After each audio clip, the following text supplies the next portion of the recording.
आज के वीडियो में हम फिर से सोनम वांगचुक जी के रेकड़ी बना रहे हैं। पिछला वीडियो आप लोग ने देखा होगा जो कि उनके अनशन का जब 18 दिन हो गए थे, तो उसके लिए हमें एक वीडियो है। आप लोग से आग्रह किए थे कि कम से कम आप एक पोस्ट, एक रील, जो भी हो सके आप अपने तरफ से बनाइए, क्योंकि जो अनशन पर बैठे हुए हैं वो अपने चाह के लिए, अपने पद के लिए, अपने वर्चस्व के लिए नहीं बैठे हुए हैं। वो बैठे हुए हम लोगों के लिए, स्टूडेंट के लिए बैठे हैं कि जो शिक्षा व्यवस्था इतनी दुरुस्त चल रही है, जो दिन पर दिन पेपर लीक हो रहे हैं, चाहे छोटी मोटी एग्जाम हो, बड़ी एग्जाम हो, हर एक एग्जाम की पेपर लगभग लीक हो जा रही है। 5 साल के जो इनकी शिक्षा मंत्री धर्मेंद्र प्रधान जी की कार्यकाल रहा, उसमें लगभग 70 से 80 पेपर लीक हो चुके हैं, जो कि अभी तक उजागर हुए। कई पेपर ऐसे हैं जो लीक होते पता भी नहीं चलता। तो इनके इस्तीफा की बात चलिए, सरकार अभी तक के लिए अपनी अड़ी हुई है, कोई बात नहीं, कोई मैसेज नहीं, कोई संदेश नहीं, कुछ अपडेट नहीं सरकार के द्वारा दिया। इनका स्थिति बहुत खराब हो रहा है। अभी हाल ही में आपको पता चला होगा कि इनकी दिल्ली हाई कोर्ट भी इनके अनशन में जो आगे से आई है, एक वकील ने इनका पैरवी करने के बाद वहां पर हाई कोर्ट ने इसके बारे में सोचा और इसका सुनवाई भी की है कि 24 घंटे इन पे डॉक्टर का नजर रहे, कि डॉक्टर इसके 24 घंटे देख ले। अब डॉक्टरों का कहना है इनका मांसपेशियां खत्म हो रही है, ऑर्गन्स खराब होने की आशा बताया जा रही है। और सोनम वांगचुक जी ने कल एक बयान भी दिए थे, जो कि मैं स्क्रीन पर आपको लगा देता हूँ। उसका किसी तरह उसको 20 तारीख तक ले, मतलब कि मुझे जिंदा रहना है। अगर 20 तारीख के बाद कुछ हो भी जाता है तो मैं भूत बन के आऊंगा, जो कि ललन टॉप पे आप जाके देख भी सकते हैं। तो दोस्तों, हम लोग एक छोटे से क्रिएटर है, छोटे से एजुकेशन चैनल चलाते हैं, ज्यादा सब्सक्राइबर नहीं, 14,500 सब्सक्राइबर है मेरे पास। मैं छोटे से गांव से बिलोंग करता हूं, बिहार के निवासी हूँ। यहाँ से दिल्ली लगभग 1200-1300 किलोमीटर दूर है, जाना भी संभव नहीं है। तो मेरा एक प्लेटफॉर्म है, तो मैं इस प्लेटफॉर्म के जरिए जितने भी हो सके मैं आपको रोज यहाँ पे एक रील, एक वीडियो चाहे पोस्ट हो, जब से अनशन शुरू है तब तक बनाता रहूंगा, आपको अपडेट देता रहूंगा। नीचे हमारे इंस्टाग्राम का लिंक, बाकी के लिंक हम दे रहे, वहां पे अपडेट देते रहूंगा। सोनम वांगचुक जी का कहना है कि जब तक इस्तीफा नहीं होंगे तब तक ये भूख हड़ताल नहीं टूटेंगे, क्योंकि वो बोले कि मेरा शरीर खुद ही कमजोर हो चुका है, लेकिन जो मेरा मनोबल है अभी भी जिंदा है, अभी भी मजबूत है, तो वो कभी नहीं झुकने वाला। आजकल दुनिया बहुत अलग है। मैंने पहले सुना था हर आदमी के 2 चेहरे होते हैं, अभी देखने को मिल रहा है, क्योंकि हम लोग कितने मूवी देखे, कितने हीरो एक्टर देखे हैं, लेकिन अभी हाल ही में देख लीजिए कितने एक्टर्स हैं, जैसे अजय देवगन हो, संजय दत्त हो, सुनील शेट्टी हो, चाहे अक्षय कुमार हो, जो भी हीरो हो, वो मूवी में हीरो, रियल में वो लोग कुछ नहीं है, एक तुच्छ मानव के समान भी नहीं, क्योंकि उनके दिल में, हृदय में थोड़ी भी दया, करुणा भाव कुछ भी नहीं है उनके अंदर में। क्योंकि जितने भी मूवी में विलेंस का रोल लेते हैं, सारे आ रहे हैं, अपना मैसेज दे रहे हैं, अपना ट्वीट बता रहे हैं, अपना ओपिनियन दे रहे हैं कि सरकार से कम एक बार इंसानियत के नाते ही कम से कम एक बार बात करना चाहिए, एक बार विचार करना चाहिए, और अभी तक ऐसा कोई अपडेट नहीं दिया गया। तो आज उनके अनशन का 20 दिन खत्म हो चुकी। आज ये वीडियो आप जो देख रहे हैं वो आप देख रहे हैं 18 जुलाई को, जो इनके अनशन का 21वीं डे है।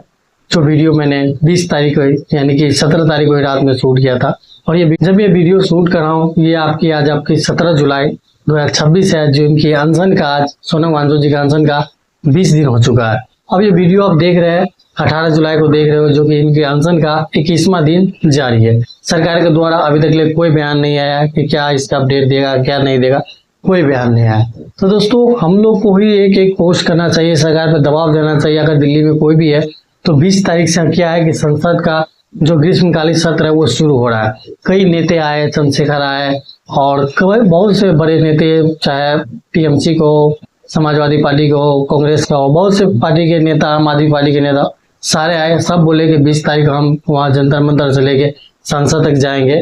तो आप दिल्ली में जितने भी स्टूडेंट है या टीचर है, सबसे मेरा आग्रह, निवेदन है और सबसे रिक्वेस्ट है कि आप भी उसमें जाइए, शामिल होइए, और जंतर मंतर से लेके संसद तक जाइए और सरकार से गुहार लगे, कम से कम जो बात कहा गया कि अकाउंटेबिलिटी लेनी चाहिए। क्योंकि मैंने भी अपने आसपास में जितने भी मेरे चाहने वाले दोस्त, संगी संबंधी, सब कहते हैं कि इनके इस्तीफा होने से क्या सुधर जाएंगे। तो दोस्तों, बिल्कुल नहीं सुधरेंगे, क्योंकि बात करें तो ये शिक्षा मंत्री भ्रष्ट ने, यहाँ के जो गृह मंत्री है, मणिपुर 2 साल 1.5 साल से जल रहा है, पर अभी तक उनका कोई अकाउंटेबिलिटी नहीं है कि वहां जाके कुछ किया जाए, फुटेज को रोका जाए, कुछ भी किया जाए, वो उसका कोई अकाउंटेबिलिटी नहीं है। अभी बात कर ले रेल मंत्री के, इतना रेल दुर्घटना होने के बाद भी वो अभी तक अपने जो अड़ी हुए इस्तीफा नहीं दे रहे हैं। अगर बात कर ले आपको रक्षा मंत्री के लिए, कितने स्ट्राइक हो चुका है, आपको पुलवामा हमला हुआ, बेलाकोट हमला हुआ, इतना ही हमला होने के बाद भी उनका कोई क्वालिटी नहीं हुआ। जबकि खड़े खड़े संसद में झूठ बोलते रक्षा मंत्री कि आप हमसे पूछिए ना, खुद संसद में बोले राजनाथ जी कि हमसे पूछिए कि हमारा सिंदूर ऑपरेशन में कितने जवान शहीद हुए, तो एक भी शहीद नहीं। और वही अभी हाल ही में निकल गया कि 6 शहीद जवान हो चुके हैं, जिसके लिए की पूरी लिस्ट हो जा रही है। तो कितने बेशरम हो रखे हैं कि शहीदों के जो हो जाते उनको भी अब छुपाया जा रहा है। और प्रधानमंत्री के तो बात ही नहीं किए, उनमें तो बेशरम हो चुके, शर्म नाम का एक चीज भी उनमें नहीं बचा। क्योंकि उनके पास कितना सोचन शक्ति है, देख सकते हैं, क्योंकि नाले से गैस निकाल के चाय बनाने लगते हैं। अपने आप को बायोलॉजिकल बताते ही नहीं है, परमात्मा का आप लोग बताते हैं, पता नहीं क्या क्या बताते हैं। वो बताते हैं कि रडार को रोकने के लिए वो बादल आ जाते हैं, तो रडार क्या क्या अनसन वो बोलते हैं। उनकी कोई बातें पर कोई भरोसा नहीं है, बस ही हंसना है, हाथ मिलाना, गले लगना, इससे ज्यादा उसमें कुछ आता ही नहीं है। तो हमारे देश में क्या हो सके, क्योंकि अनपढ़ों की सरकार बनेगी तो यही होगा। क्योंकि आपने 12th फेल मूवी देखी होगी विक्रम मेसी की, तो उसमें भी कहा गया है कि जब तक जनता चाहती है कि ये लोग अनपढ़ है, जब तक अनपढ़ रहेंगे भेड़ बकरियों की तरह उसमें जाएंगे। तो वही है, जब तक अनपढ़ रहेंगे, पढ़े लिखे नहीं, समझ नहीं रहे हो, तो नेता को अपना बाप ही मान के बैठेंगे। क्योंकि अभी किसी भी चीज को आप बोल दीजिए तो या तो आप एंटी नेशन कहला जाइए या हिंदू विरोधी कहला जाइएगा। आप सरकार से सवाल नहीं पूछ सकते, आपको अकाउंटेबिलिटी अब नहीं बची है।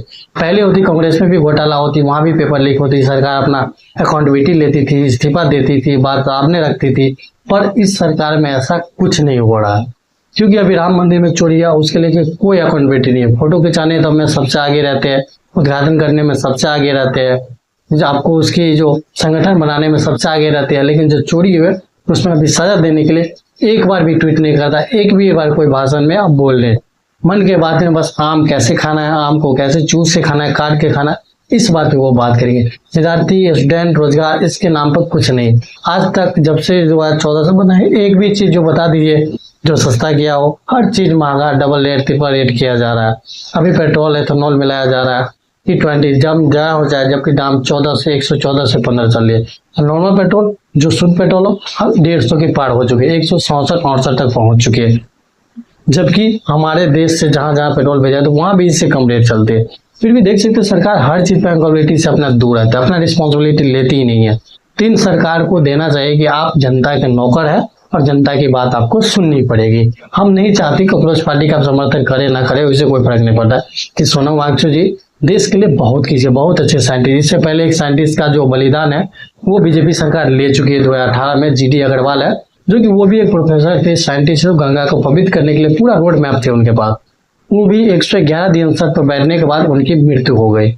तो अब लग रहा है सोनम वांगचुक के साथ भी यही हो जाएगा। फिर हम लोग जैसे, आप लोग जैसे कितने ऐसे आ जाएंगे जो अभी सोए बैठे हैं, वो आके स्टेटस लगाएंगे, स्टोरी लगाएंगे कि कहाँ से आया था या कहाँ वो चला गया, ऐसे एलिजेंट एक चले गए, ऐसा स्टोरी आप लगाना शुरू कर देंगे। लेकिन अभी आपको आवाज उठाना चाहिए, आप उठाइए।